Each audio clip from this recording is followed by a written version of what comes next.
Kesempatan pada kali ini kita akan membahas sebuah fenomena yang kita sayangkan sekali.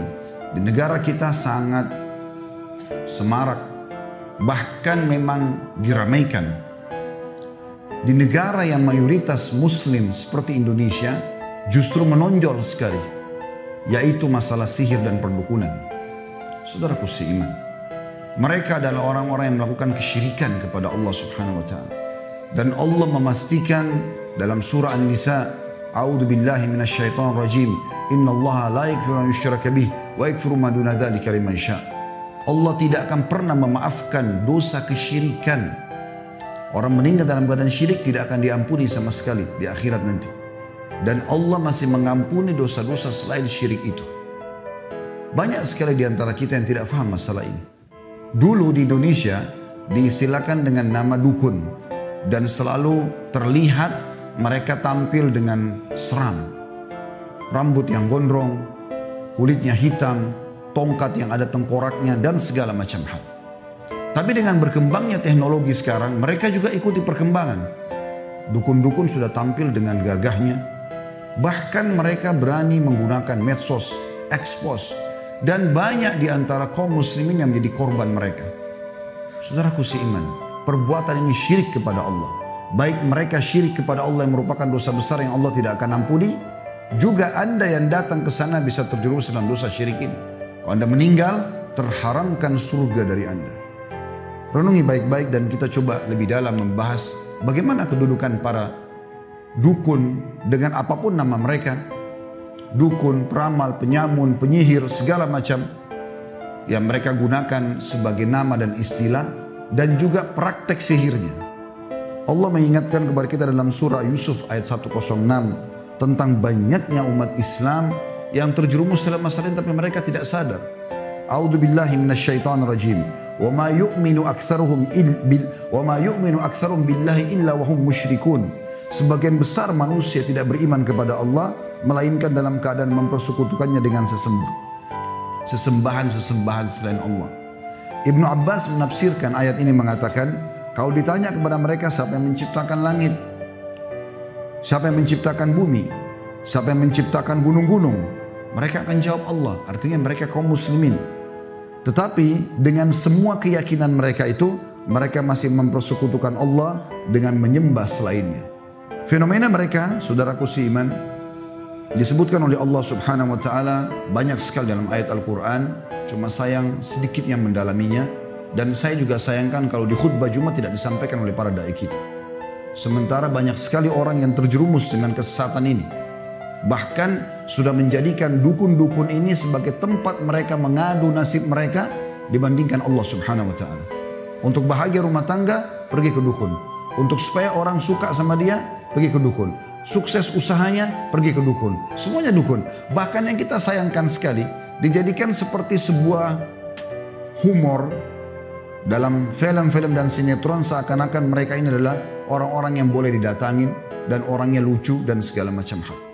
Perhatikan apa yang Allah katakan tentang mereka dalam surah Asy-Syu'ara ayat 221 dan 223 sampai 223. A'udzu billahi minasyaitonir rajim.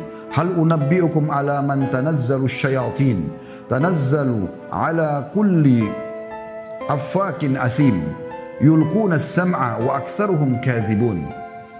Apakah, kata Allah SWT, akan aku beritakan kepada kalian kepada siapa syaitan-syaitan itu turun, kepada siapa syaitan-syaitan itu selalu berteman, nongkrong.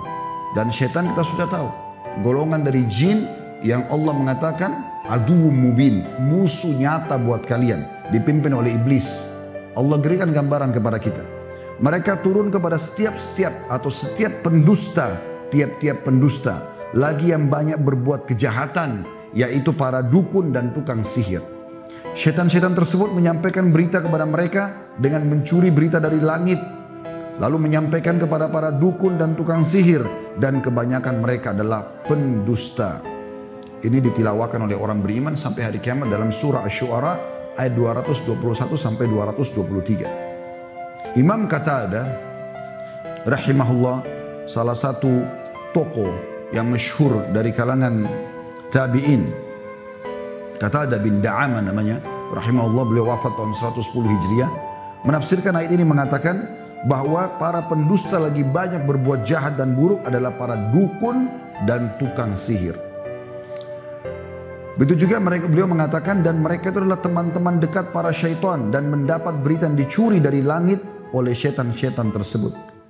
Bahkan sahabat mulia Abdullah bin Mas'ud radhiyallahu anhu pada saat menafsirkan firman Allah SWT dalam surah Al-An'am ayat 112, A'udzu billahi minasyaitonir rajim. Wa kadzalika ja'alna likulli nabiyyin 'aduwwan syayatinal insi wal jin yuhi ba'dhuhum ila ba'din dzukhrufal qawli gurura. Dan demikianlah kami jadikan bagi tiap-tiap nabi itu musuh, yaitu syaitan-syaitan dari kalangan manusia dan syaitan-syaitan dari kalangan jin. Sebagian mereka membisikkan kepada sebagian yang lain perkataan-perkataan yang indah dan menipu manusia. Abdullah bin Mas'ud berkata radhiyallahu anhu, yang dimaksud dengan syaitan-syaitan manusia adalah para dukun dan tukang sihir. Dalam sebuah athar diriwayatkan dari Jabir bin Abdullah radhiyallahu anhuma, beliau mengatakan bahkan dukun-dukun ini disebutkan sebagai tagut yang banyak disebutkan dalam Al-Quran. Mereka adalah para dukun dan mereka adalah syaitan-syaitan manusia yang syaitan-syaitan jin bekerja sama dengan mereka. Allah Subhanahu wa taala menyuruh kita untuk kufur kepada tagut ini. Tidak boleh ikut sama mereka. Dan kalau kita ikut maka kita akan bersama dengan mereka kepada kekafiran. Allah sebutkan dalam surah An-Nahl ayat 36. A'udzu billahi minasyaitonir rajim. Wa laqad ba'atsna fi kulli ummatin rasulan an i'budullaha wajtanibut tagut. Dan sungguhnya kami, kata Allah, telah mengutus setiap rasul atau setiap rasul yang kami utus, maka selalu mereka menyampaikan sembahlah Allah dan jauhi tagut. Sementara tadi sudah dijelaskan tagut adalah para dukun dan penyihir ini.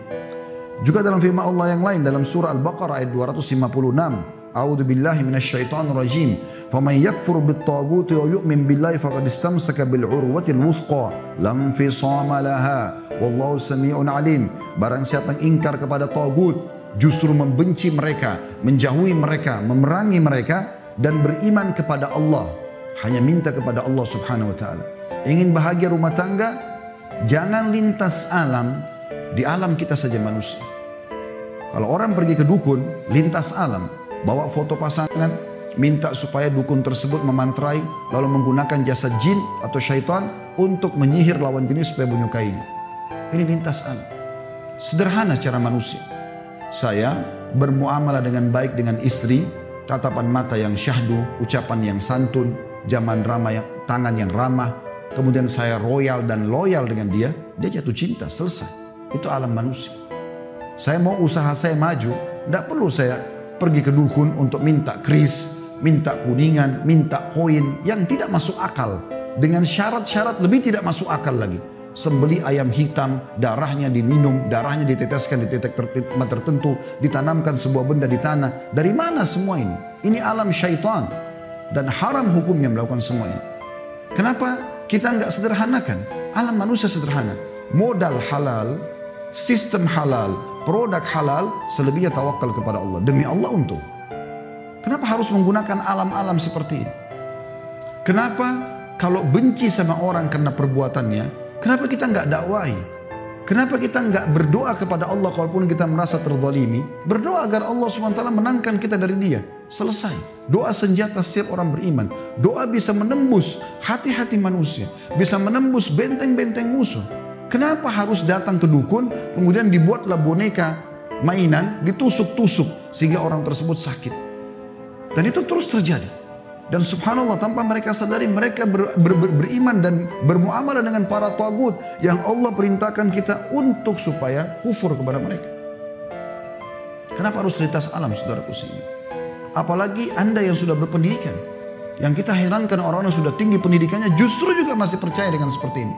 Dan subhanallah orang yang sudah pernah ke dukun teman-teman sekalian, dia akan terus ketagihan. Karena kalau dia ke dukun tanpa dia sadari, yang pertama disihir dia justru. Karena si dukun-dukun ini mau supaya mereka ini terikat menjadi pasien rutinnya. Ini akan ada umurnya, sekian lama kamu harus bayar.